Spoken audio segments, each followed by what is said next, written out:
The room went quiet before he even walked through the door. Not gradually.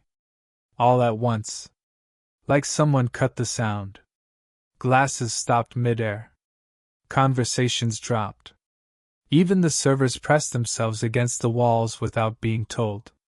That was the thing about Cale Draven, nobody had to tell them. They just knew. He stepped into the banquet hall, and the golden light caught the sharp line of his jaw. Dark suit. No tie. The kind of man who didn't need to dress for the room because the room dressed itself for him. Every single person in that hall was somebody. Old money. New power. People who ran cities and buried bodies with the same hand. And every single one of them kept their eyes down when Cale passed. Everyone. Except one. HI viewers, if you were in that room right now, would you keep your eyes down, or would you look up? Cale moved through the crowd the way water moves through cracks. Effortless, inevitable. His lieutenant dress matched his pace 2 steps behind, scanning faces. The back of the hall glittered with crystal and candlelight. Long tables draped in white.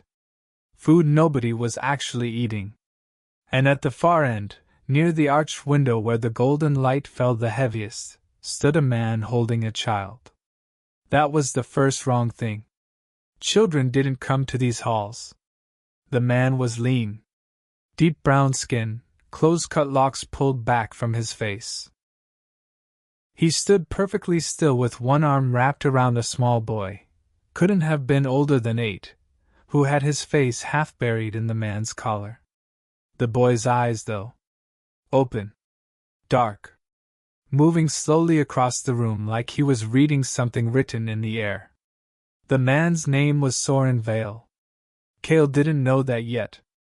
What he knew was that this man, surrounded by the most dangerous people in the country, was standing with his back straight, and his jaw loose and his eyes level. Calm. Completely, impossibly calm. Drez leaned in close. He arrived with the Belmont delegation. No known record. The kid's not flagged either. Cale didn't respond. He was still looking. And Soren was already looking back. Not a challenge. Not a provocation. Just a long, quiet, direct look, like he was deciding something. Nobody looked at Cale Draven like that. Nobody. Cale crossed the hall slowly. Conversations restarted around him. People reading his direction and carefully, deliberately, choosing not to be in his path. He stopped 12 feet from where Soren stood. The boy, Lyric, turned his head at the shift in the room's energy. His eyes found Cale and stayed there. Curious. Not afraid. Cale glanced at him for just a second. Then back at Soren. You don't belong here, Cale said. Low. Not loud. He never needed loud. Soren adjusted the child's weight on his hip. Neither does a man who hasn't eaten in 3 days, Soren said. And yet here you are. The hall went quiet again. Faster this time. Cale's expression didn't change. His jaw didn't tighten. His eyes didn't narrow. But something shifted behind them. This man had just said something no one in this room would have dared to say. In front of everyone. Calmly. Without raising his voice or breaking eye contact. And the most dangerous part. He didn't look like he was waiting to see what happened next. He looked like he already knew. Cale didn't speak for a long moment. Then, don't leave.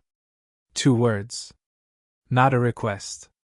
And Soren, instead of reacting, instead of stiffening or stepping back or showing anything at all, simply looked down at Lyric, pressed his mouth to the top of the boy's head, and whispered something quiet. The child exhaled. Cale watched that. He didn't know why he watched it. He just did. And then he walked away. But he didn't look at another person in that room for the rest of the night. Only once, near the end of the hour, did he glance back across the hall. Soren was still there. Still calm. Still watching. And Lyric, small, quiet Lyric, had his eyes locked on Kale like he recognized something in him that Kale hadn't shown anyone in years. The hall cleared in under 40 minutes. That was normal. When Kale Draven stopped moving through a room, people read it as a signal to leave. Nobody stayed past their welcome. Not in this world. Nobody except Soren Vale. He was still near the window when the last guest filtered out. Lyric was sitting on the edge of the table now, legs dangling, picking at a bread roll with both hands and watching Kale's men move through the room with the calm detachment of a child who had spent too much time around danger to be impressed by it. Kale stopped in front of them. Soren looked up. No hesitation. "The Belmont family doesn't bring guests to my gatherings," Kale said. "They especially don't bring children." "I know. Then you understand why I want an explanation." Soren set his hand on Lyric's knee, a small, automatic gesture, like steadying something precious. "I understand why you want control of the conversation. That's different." Kale tilted his head. Half an inch. The kind of movement that, on anyone else, would mean nothing. On him, it meant everything. Drez, standing 6 feet back, put his hand on his jacket. Soren didn't look at Drez. He kept his eyes on Kale. "You're not afraid of me," Kale said. "I'm careful of you," Soren said. "Those aren't the same thing." Something moved through the room. Not wind. Not sound. Just a shift, like 2 frequencies crossing each other, and neither one breaking. Lyric stopped picking at the bread roll. He looked up at Soren. Then at Kale. Then back at Soren. And whatever he saw, or didn't see, he went back to the bread. Kale's jaw moved once. He was thinking. You could see it, not in his face, exactly. In the stillness of it. The way a man who always had the next line ready goes quiet when he doesn't. "Whose child is he?" Kale asked. "Mine," Soren said. Fast. No softening to it. Kale studied the boy. Lyric ignored him with complete, almost theatrical focus on the bread. "He doesn't look afraid." "He isn't." "He should be." Soren's head tilted now, just slightly. And for a half-second, something crossed his expression. Not anger. Not offense. Something quieter than that. Something that looked almost like pity. "Maybe," Soren said. "Or maybe he's old enough to know the difference between a man who hurts people and a man who just needs everyone to think he does." The room went tight. Drez took a step forward. Kale raised one hand, barely, just a small lift of 2 fingers, and Drez stopped. Silence stretched. Lyric made a soft sound, shifting his weight on the table, leaning slightly towards Soren without looking at him. Soren didn't look down. But his hand moved. Found the boy's back. Rested there. That was when Kale felt it, a pressure behind his sternum that he hadn't expected and could not immediately name. Small. Sharp. Like a splinter. He exhaled once through his nose. "You'll stay," he said. "Both of you. Tonight you're under my roof." Soren looked at him for a moment that lasted too long to be polite and too short to be a challenge. Then he looked down at Lyric. "Okay," he said quietly. "Say goodnight." Lyric looked up at Kale. Stared at him. Then, in a voice that was barely above a murmur, "Night." Kale said nothing. But he didn't walk away immediately. And on the way out of the hall, when one of his men leaned in to report a disturbance in the east corridor, Kale listened. Then went still. One of his own men. found dead. Inside the compound. During the banquet. The private room was a study in control. Dark wood, single lamp, no windows. The kind of room that said, whatever happens here stays here. Cale stood. He didn't sit. He never sat in rooms like this unless he was the one who chose to. Soren sat across from the desk, Lyric asleep against his side, the boy's dark lashes still against his cheek. Someone entered this compound tonight, Cale said. Through the east side. They used a keycard that was logged under a dead man's name. Soren looked up from Lyric. And you think I know something about that? I think he showed up unannounced, unvetted, with a child who doesn't flinch at armed men, and you're sitting in front of me right now calmer than anyone has a right to be. Cale's eyes didn't move from his face. So yes. I think you know something. I know a lot of things, Soren said. That doesn't mean I had anything to do with your dead man. Then explain yourself. Soren was quiet for a moment. He shifted Lyric slightly, and the boy stirred, made a low sound, then settled back into sleep without waking. Belmont owed me a seat at this gathering, Soren said carefully. I came to collect on that debt. I arrived with their delegation because it was the only way in. That's the truth. And the child goes where I go. That's not an explanation. No, Soren agreed. It isn't. Cale studied him. Long, direct, with the kind of focus that made most men start talking just to fill the space. Soren didn't fill it. He sat with the silence like it belonged to him. You've been trained, Cale said. It wasn't a question. I've been many things. What are you now? Soren glanced down at Lyric. Something moved across his face, too quick to read, too real to fake. Right now? I'm just trying to get us both out of this in one piece. Cale was quiet. Then, you're not going to tell me everything tonight. No. But you're not going to lie to me either. Soren looked up. Held his gaze. I don't lie. I just don't volunteer. Something loosened in the room. Not warmth, nothing close to that. More like two locked mechanisms clicking past the same point. Cale moved to the door. Stopped. You'll be given a room. Both of you. He paused. Don't try to leave the East Wing.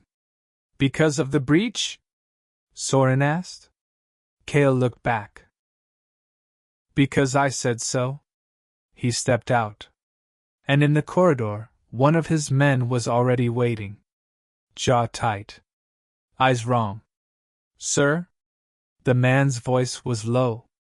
We pulled the security footage. Cale stilled. The man who got into the compound. The guard hesitated. He was let in. From inside. The silence that followed was not calm. It was the kind of silence that precedes a very specific kind of storm. Cale turned back toward the door of the private room. Then made himself not open it. Not yet. By morning, Cale had 3 names. None of them matched. The breach was confirmed, not a random hit, not an outsider probing for weakness. Someone inside the compound had made a choice. Had opened a door. Had stood aside while a man with a dead man's keycard walked through his halls. That changed everything. Cale sat at the long table in the operations room, his team arranged around him like a machine that was waiting to be switched on. Maps. Footage stills.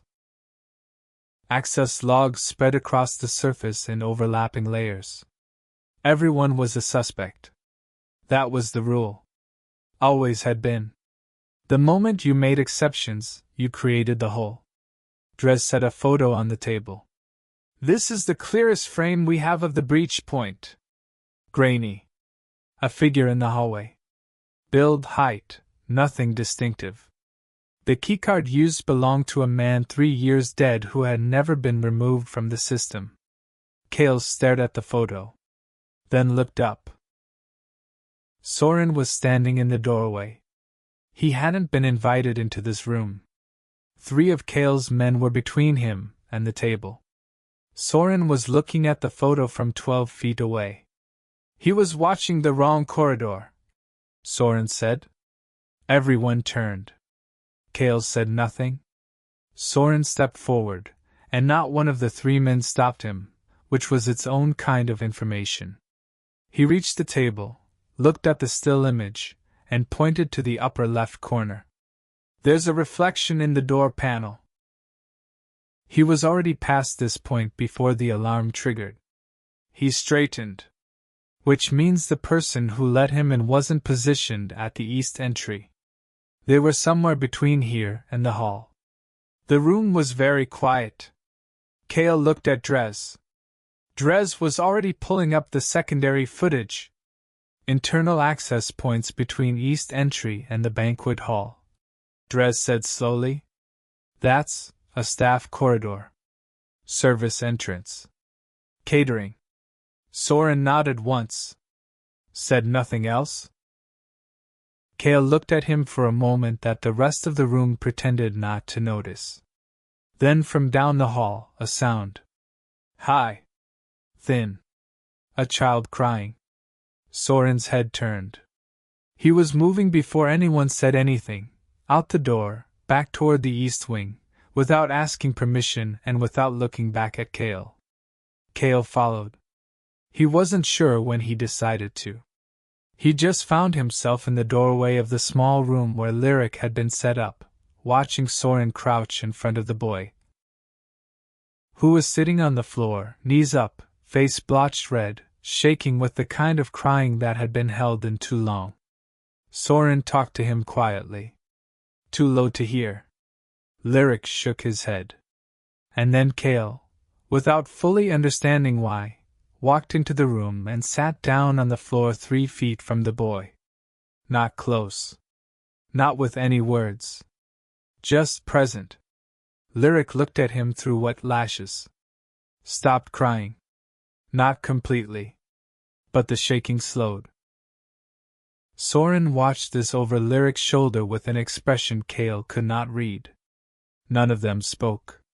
After a while, Lyric leaned sideways toward Soren, his small hands still loosely extended toward the floor. Toward the space where Kale was sitting. Kale looked at the boy's hand for a long moment. Did not move. But did not leave either. Later, when Drez pulled the enhanced footage and confirmed it, the person who let the attacker in was caught on camera. Not staff. Not catering. One of Kale's own inner circle. Someone who had been at his side for 2 years. Someone currently still in this building. The safe house was an hour outside the city. 2 floors. Narrow windows. The kind of place that disappeared from memory if you weren't looking for it. Kale's team had used it twice in 3 years. Clean. Secure. Quiet. It didn't feel quiet anymore. 3 people occupied the same 1,200 square feet now, Kale, Soren, and Lyric. And the walls had a way of pressing in when you couldn't separate distance from presence. Lyric adapted fastest. By the second hour, he had mapped every room. By the third, he had chosen a corner of the living area for his sleeping spot, not a bedroom, not the couch, but a specific patch of floor near the far window where the light came in at a certain angle. He dragged a blanket there without asking and sat cross-legged, watching the room with those slow, reading eyes.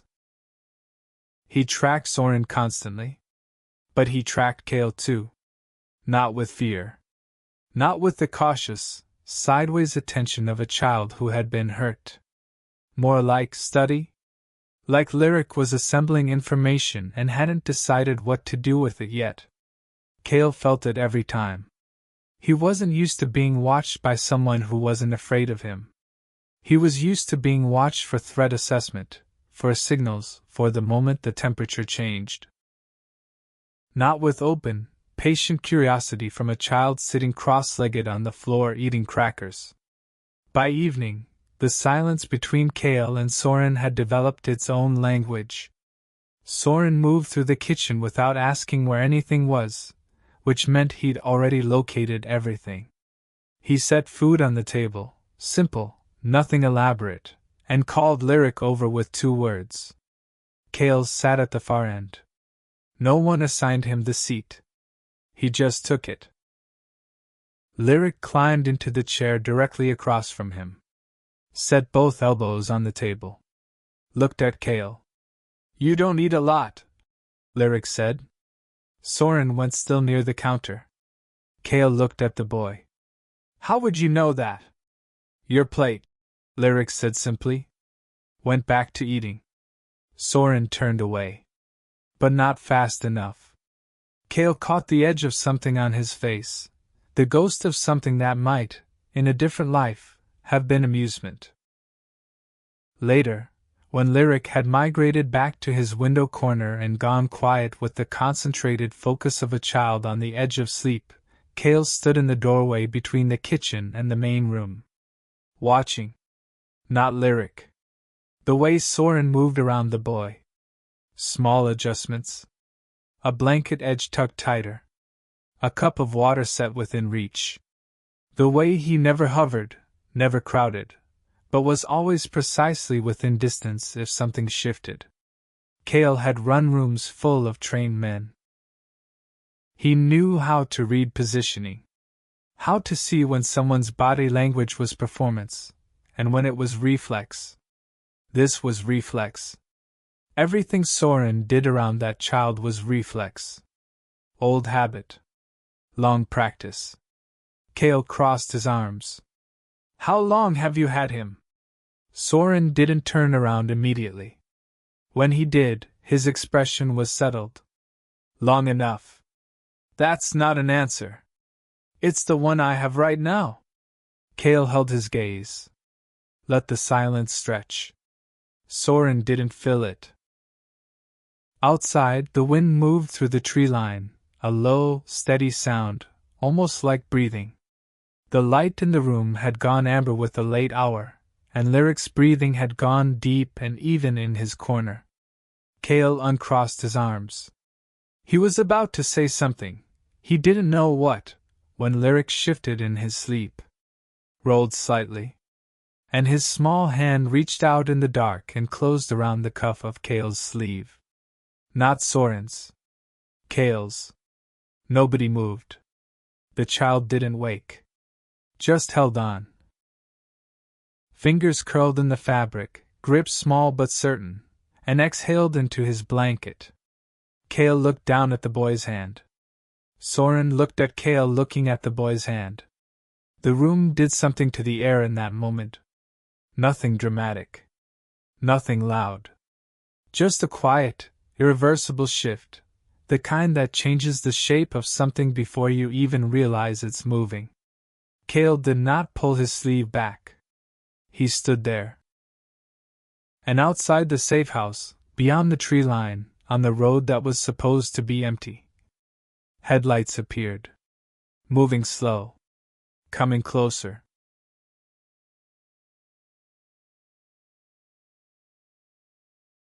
The headlights were gone by the time Kale reached the window. Just gone. Dark road. Empty tree line. Nothing moving. That was worse than if they'd stayed. He stood there for 3 seconds, long for him, then turned back into the room. Drez was already on the phone. 2 of the perimeter men were checking in. No breach. No contact. No movement logged on the motion sensors along the south side of the property. Which meant either it was nothing, or it was someone who knew exactly where the sensors were. Kale had not slept in 51 hours. He knew the number because Drez had told him. Not out of concern, Drez didn't do concern, but because he was tracking Kale's decision-making the way a pilot tracks fuel. When it runs low, you know before it shows. Soren came to stand beside him at the window. Not close. Not touching. Just beside him. One car, Soren said quietly. Slow speed. No stop. They were looking, not moving. I know what they were doing. Then you know they'll be back. Cale's jaw was tight. He could feel the edge of it, the fraying, the place where 3 days of no sleep and a compound breach and an inside traitor and a child who grabbed his sleeve starts to cost something. Starts to show at the edges. He didn't let things show at the edges. That was the rule. His first rule. His only rule. You're exhausted, Soren said. Low. Not a question. Not soft either. Just a fact delivered the way a doctor reads a chart. Cale turned to look at him. Soren didn't look away. He had this quality, this completely unfair, completely disarming quality, of saying things that should have made Cale angry and somehow making them land like weather instead. Neutral. Real. Unavoidable. I'm fine, Cale said. You haven't eaten since yesterday afternoon. You've been running surveillance assessments in your head for the last 2 hours instead of sleeping, and the muscle below your left eye has been twitching on and off since this morning. Soren paused. You're not fine. You're running on adrenaline and habit. The room was very still. Lyric was asleep in his corner, breathing soft and even, completely unaware. Cale felt something move in his chest, not anger, not exactly. More like the feeling of a door that someone had pushed from the other side. Not forced open. Just pressure. Steady. Patient. What I am, Cale said very quietly, is none of your business. Soren looked at him for a moment. Then, okay. That was it. No argument. No retreat. Just acknowledgement, the kind that somehow felt worse than being pushed back. Cale turned toward the corridor. Stopped. The thing he was about to say, he didn't say it. Instead, the tactical situation. What would you do next? Soren was quiet for 3 seconds. Thinking, real thinking, not performance. The insider hasn't moved yet, Soren said. That means they're waiting for a signal. Which means whoever sent that car is the same person giving the signal. You find the car, you find the chain. You find the chain, you find the room. He paused. But to do that, you need your head clear. Which brings us back to the same problem. Cale stared at him. He wanted to argue. He had nothing to argue with. He turned and walked down the corridor toward the back room. And outside. 3 sharp cracks. Gunshots. Close. No warning. The window on the east side blew in first, glass spraying across the floor in a sheet, and Cale was already moving before the second shot registered. Not toward cover. Toward Lyric. He crossed the room in 4 strides. The boy was awake, upright, eyes wide and mouth open. Not screaming, just frozen, the way children freeze when the world goes wrong faster than their brain can catch up. Cale dropped in front of him. One hand on the boy's shoulder. Low voice. Steady. Down. Stay down. Lyric went down. Soren was already at the doorway, back flat against the wall, assessing the angle of incoming. 2 positions, he said. East and southeast. They're bracketing the exit routes. Cale pulled his weapon. How many? At least 4. Maybe 6. Drez was down the hall. Cale could hear him moving, communicating with the 2 perimeter men on the north side who had survived the initial approach. The south side was quiet in a way that meant one thing. They'd already lost it. Cale looked at Soren. Side corridor. Through the utility room, 40 seconds to the vehicle bay. Soren looked at Lyric. The boy was pressed flat, blanket still half in his hands, watching them both with eyes that were too calm for the situation. The calm of a child who has learned that panic costs more than it gives. Something about that specific calm, landed in Cale's chest like a stone. Later. Process it later. He reached down and picked Lyric up, both arms clean, against his chest, and moved. Soren covered the corridor. Cale carried the boy. The utility room door was 12 feet, and a locked door away, and Cale hit the lock with his shoulder at full speed and it gave. Lyric made one sound, a short, sharp exhale. And then went quiet, arms locked around Cale's neck. They moved fast through the narrow utility corridor. Pipes overhead. Concrete floor. The sounds of the firefight behind them now, Drez and the remaining men holding the east side, buying 60 seconds, maybe 90. Cale reached the vehicle bay. Soren pulled the door. The car was there. Keys already in. Cale always left them in, always, because the second you have to search for keys is the second you don't have. Lyric went into the back seat. Soren drove. Cale kept his weapon up and his eyes on the rear window as they cleared the property line in the dark. 40 seconds. They made it in 38. 3 miles out, on an unlit road with nothing behind them but distance, Soren exhaled once through his nose and his hands on the wheel went from lock to loose. In the back seat, Lyric reached forward and put his small hand on the back of Cale's headrest. Not speaking. Just touching. Cale felt it. Didn't move. And then, in the dim light of the dashboard, Soren glanced in the mirror, not at the road behind them, but at Cale, and for just a moment something in his expression broke open. Not relief. Recognition. Cale turned to look forward. Pressed his back into the seat. And for the first time in a very long time, did not have a next move already planned. That was when his hand, the one not holding the weapon, dropped to his knee. Shaking. Just slightly. He closed it into a fist before Soren could see. He almost made it. The second safe house was smaller.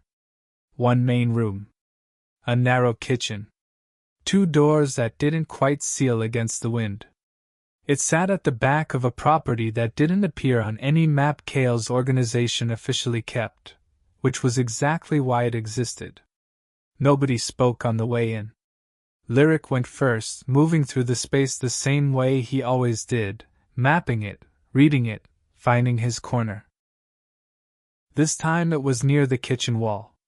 He dragged a cushion from the single couch without asking and sat on it cross-legged. Already home. Cale stood in the center of the room with his jacket still on, and said nothing. Soren set his jacket on the back of a chair and went directly to the kitchen. Running water. The sound of it was so ordinary it felt strange. Out of place. Like something from a different life playing in the wrong room. Cale sat down. Slowly. Like a man being careful not to let the room see how much the sitting costs him. Soren brought 2 cups back. Set one in front of Cale without comment. Sat across from him. Lyric watched them from his corner. The man who let them in, Soren said. You knew him. Cale looked at his cup. 2 years. That's a long time to be that close to someone.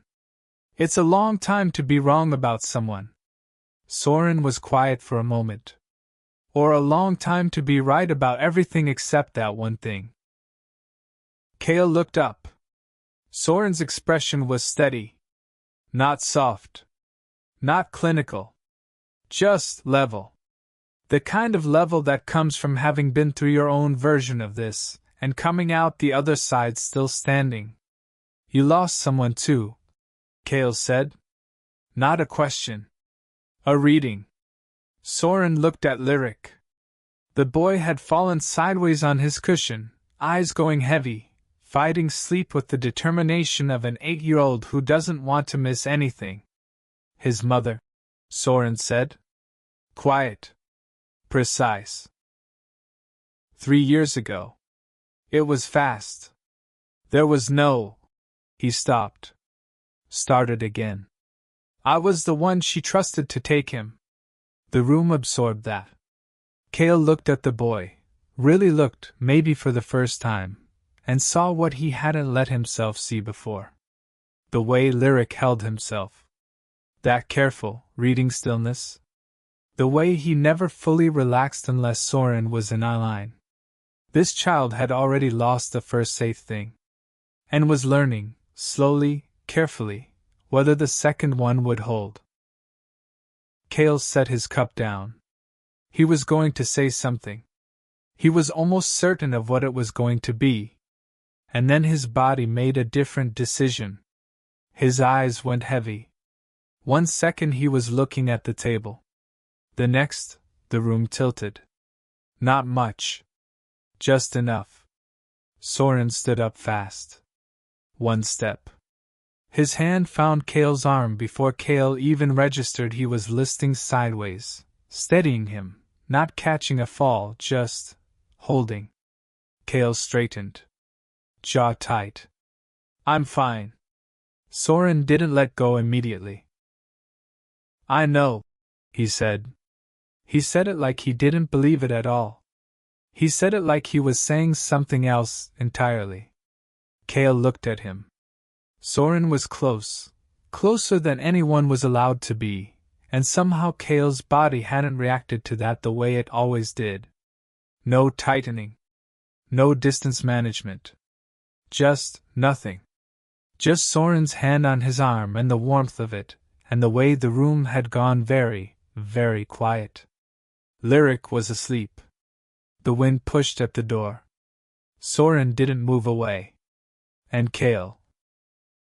For the first time in a conversation he couldn't fully track, didn't make him. The lamp in the corner of the room had been left on. Low. Amber. The kind of light that makes a room feel like it's holding its breath. Lyric was fully under now, deep sleep, slow breathing, one arm flung out and curled around the edge of his cushion. He made a soft sound every few minutes. Not distress. Just the sounds of a child finally letting go. Cale sat on the floor. Not the couch. Not a chair. The floor, back against the wall, knees loose, eyes on the middle distance. He hadn't moved in 20 minutes. Soren had stopped asking if he was okay 12 minutes ago, which was its own kind of mercy. The weight of the last 4 days was not abstract anymore. It had moved from behind his eyes to somewhere deeper. Into the bones of his shoulders, the back of his neck, the slow, grinding ache of a body that had been running on command for too long and was now, in the first real silence it had been given, beginning to let the bill come due. He was still running calculations. Who had the access? Who had the motive? Which of the 3 remaining names was the one he needed to find before they made their next move? Whether the car on the road 2 nights ago had been surveillance, or a test run. Whether Drez had gotten out.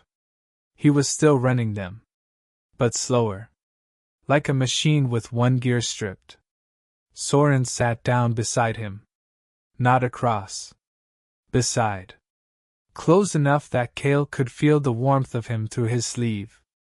They sat without speaking, both of them looking at nothing in particular, and the silence between them was different from every silence that had come before it in this story. Not tense. Not loaded.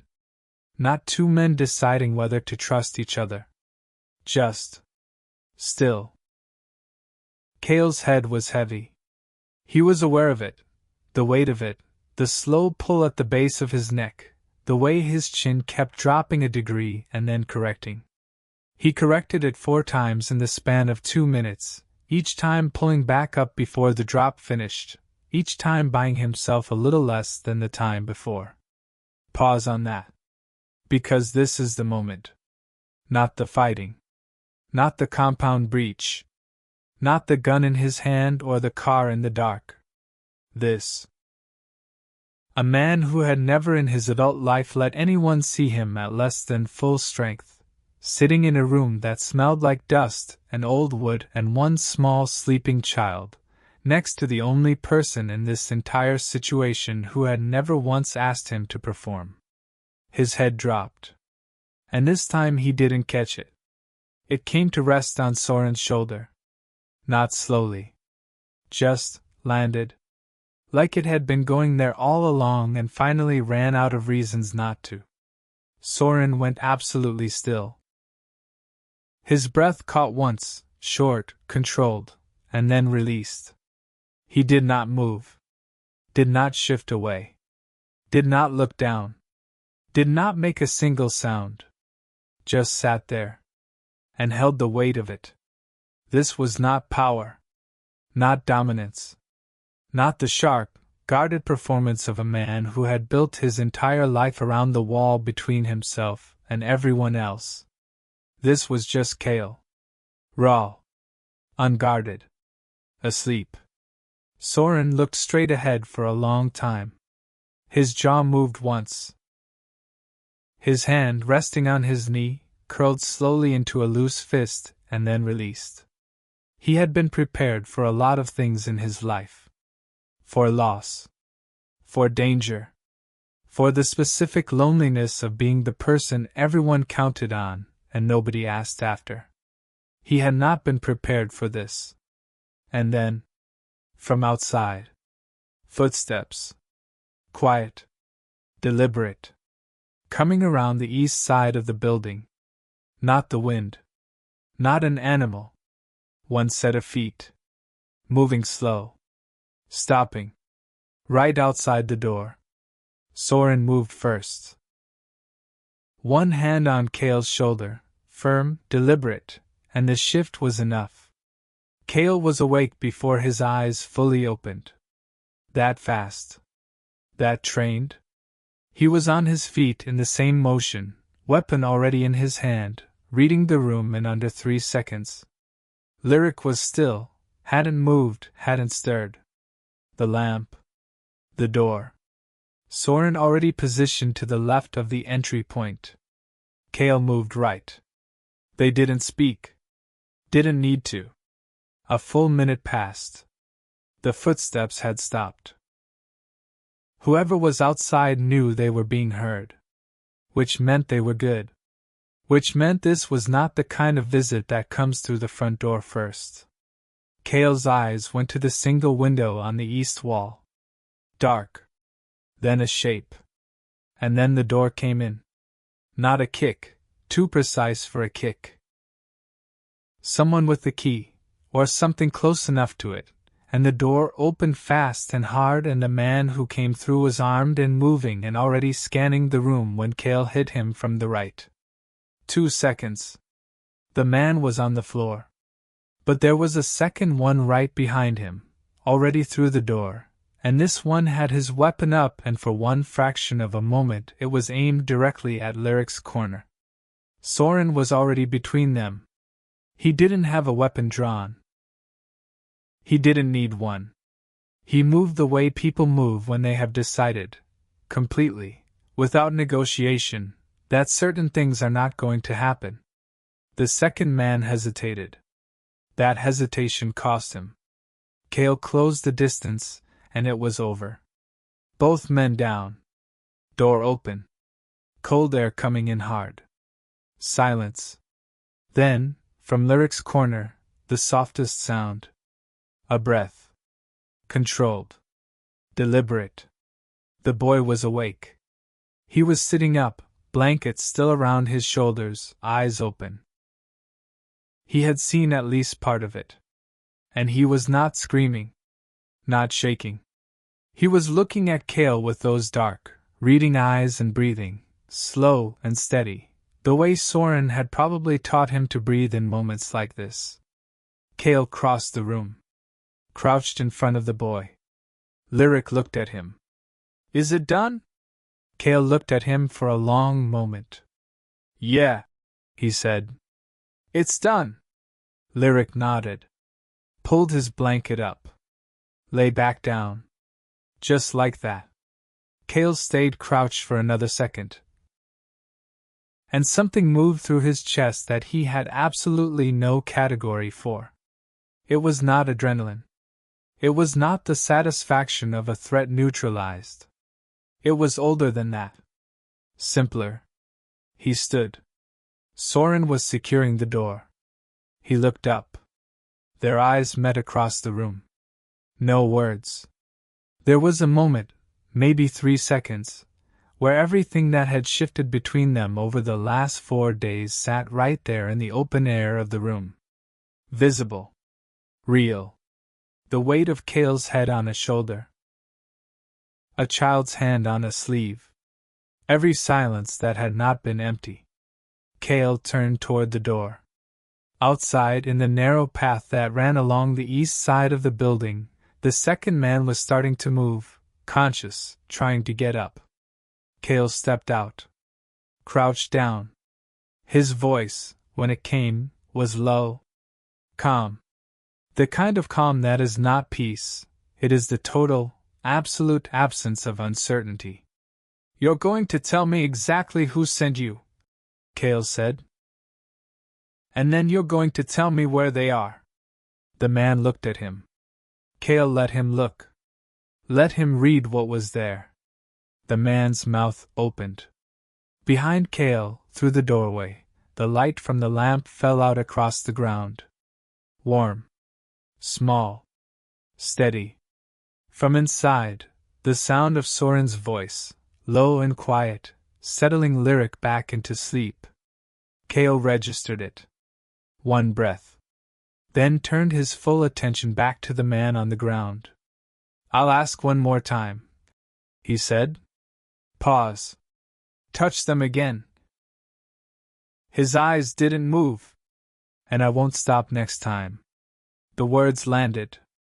And this time, nobody in the world, not the man on the ground, not the shadows in the tree line, not any of the names on the list Kale had been running for 4 days, had any doubt about what they meant. Not about power. Not about territory. Not about control. About them. Just them. And that was the most dangerous thing Kale Draven had ever become. / if this story moved something in you. If you felt every shift, every silence, every moment where power stopped being the point, then you already understand what this story was really about. Drop a comment and tell us, which moment hit you the hardest? Was it the sleeve? The shoulder? Or the final line? Your thoughts don't just matter here. They inspire the next person who needs to hear that even the most guarded people carry something worth protecting. Subscribe to this channel and turn on notifications. Every story we bring you is built to do exactly this: move you, stay with you, make you feel something real. Don't miss what comes next. And if this one deserves to be seen, share it. You never know who needs it today.